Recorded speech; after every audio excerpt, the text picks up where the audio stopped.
आखिरकार निर्मला सीतारमण को petrol diesel के दामों पर बोलना ही पड़ा। पहली बार संकट को स्वीकार कर निर्मला जी ने आखिर क्या बोला, कैसे निर्मला सीतारमण और उनकी पूरी की पूरी सरकार के दावे के परखच्चे उड़ा रहे हैं ऑटो वाले। दोस्तों, इस देश की वित्त मंत्री को आखिरकार फुर्सत मिल गई। मुझे तो लगा था ये वक्त आएगा ही नहीं, लेकिन आखिरकार आ गया कि जो देश में बेतहाशा महंगाई का बम फटा है और हर दिन फट रहा है, उसको लेकर बात कर ले। आप जानते हैं दोस्तों, इस वक्त सरकार बुरी तरह से बैकफुट में है। पेट्रोल डीजल के दाम हर दूसरे दिन बढ़ रहे हैं। 11 दिन में ऑलमोस्ट 7 रुपए पेट्रोल डीजल के दाम बढ़ चुके हैं और इधर पेट्रोल डीजल के दाम बढ़ते हैं, उधर सीएनजी के दाम बढ़ जाते हैं। हालत यह है कि पेट्रोल डीजल के दाम बढ़ने के बाद लगभग हर चीज महंगी हो चुकी है, हर चीज। अप्रैल में थोक महंगाई दर का जो आंकड़ा आया है वो 3.5 साल में सबसे ज्यादा है। ये कुछ ऐसे सवाल थे जिसको लेकर वित्त मंत्री को आखिरकार मीडिया को फेस करना ही पड़ा।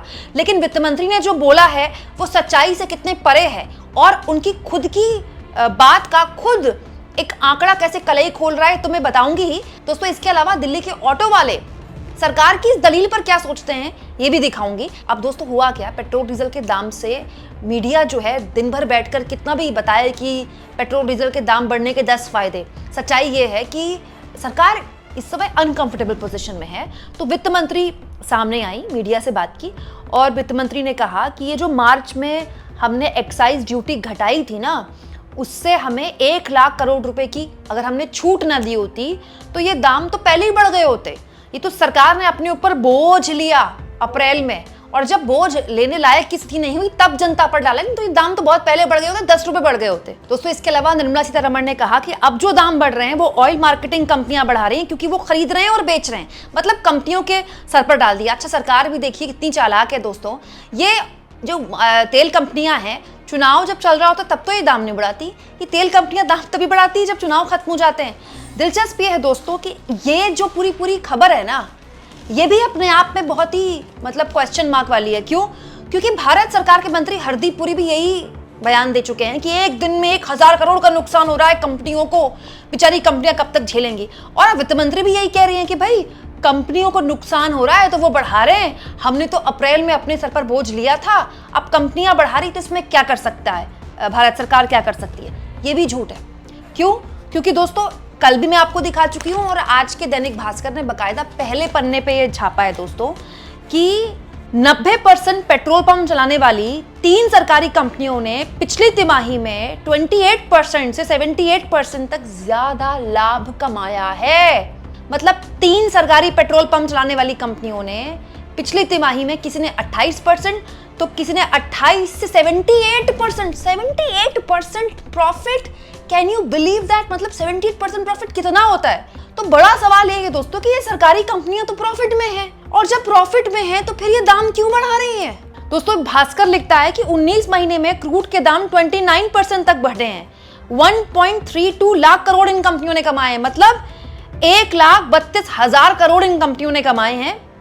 लेकिन सेल कंपनियों ने दाम घटाकर तब भी राहत नहीं दी। दोस्तों, जहां तक बात है क्रूड ऑयल की, हाँ ये बात बिल्कुल सही है, क्रूड ऑयल लगातार फ्लक्चुएट हो रहा है और बहुत से ऐसे जानकार कहते हैं कि हो सकता है कि आने वाले कुछ सालों तक क्रूड ऑयल 100 रुपए प्रति बैरल तक रहे, $100 प्रति बैरल, विच इज ह्यूज। लेकिन ये भी तो सच है कि जब दाम 29 रुपए के आसपास थे, नेगेटिव में थे, जीरो थे कोरोना के टाइम पे, और 2-3 साल तक रहे ये, तब तो तेल कंपनियों ने दाम नहीं घटाए, तब तो तेल कंपनियों ने खूब मुनाफा कमाया। तेल कंपनी अभी भी मुनाफे में है। तो बड़ा सवाल ये है कि जो दलील दी जा रही है पेट्रोल डीजल के नाम पर, क्यों दी जा रही है, किसको बेवकूफ बना रही है सरकार? और दोस्तों, अब लगे हाथ जब पेट्रोल डीजल पर बात कर ही ली है वित्त मंत्री जी ने, तो रुपए पर भी बात कर लें। इस वक्त जब मैं वीडियो रिकॉर्ड कर रही हूँ तो 95.5 के आसपास रुपया है। ये भी तब है दोस्तों जब आरबीआई ने एक्शन लिया है। आरबीआई ने काफी डॉलर खर्च किए हैं, मिलियंस ऑफ डॉलर आरबीआई को खर्च करने पड़ते, तब जाकर रुपया स्टेबलाइज हुआ। नहीं तो रुपए ने तो हर दिन गिरने का रिकॉर्ड बना लिया था। दोस्तों, पेट्रोल डीजल के दाम ऐसे नहीं बढ़ रहे थे जैसे रुपए की कीमत गिर रही थी।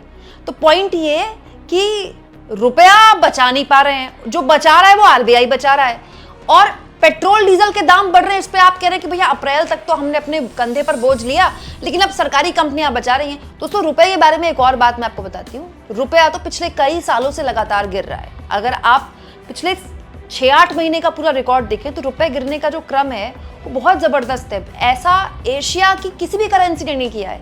इस समय रुपया एशिया की वर्स्ट करेंसी पर है और ऐसा नहीं है कि केवल भारत के साथ ही हो रहा है दोस्तों, भारत की करेंसी गिर रही है, चीन की करेंसी लगातार मजबूत हो रही है। ऐसा नहीं है कि बाकी करेंसीज के साथ ये हो रहा है। हालांकि एक कार्यक्रम में निर्मला सीतारमण ने यह भी स्वीकारा है कि संकट जो है वो बहुत बड़ा है और हमें 3 F पर ध्यान देना चाहिए, फ्यूल, फर्टिलाइजर और फॉरेक्स। फॉरेक्स मतलब विदेशी मुद्रा। ये स्वीकार करने में देश की वित्त मंत्री को युद्ध के करीब करीब 100 दिन बाद लग गए। 100 दिन बाद देश की वित्त मंत्री ने देश को ये कहा है कि संकट गहरा है और हमको 3 चीजों पर फोकस करना चाहिए। तो भाई हम कैसे फोकस करें? तो आप फोकस करेंगे, आप सरकार में हैं, आप मंत्री हैं, तो ये बताए सरकार कि पिछले जब से ये युद्ध शुरू हुआ है, सरकार के हिसाब से तो ये युद्ध शुरू हुआ है तो ही संकट है, उससे पहले तो कोई संकट था नहीं।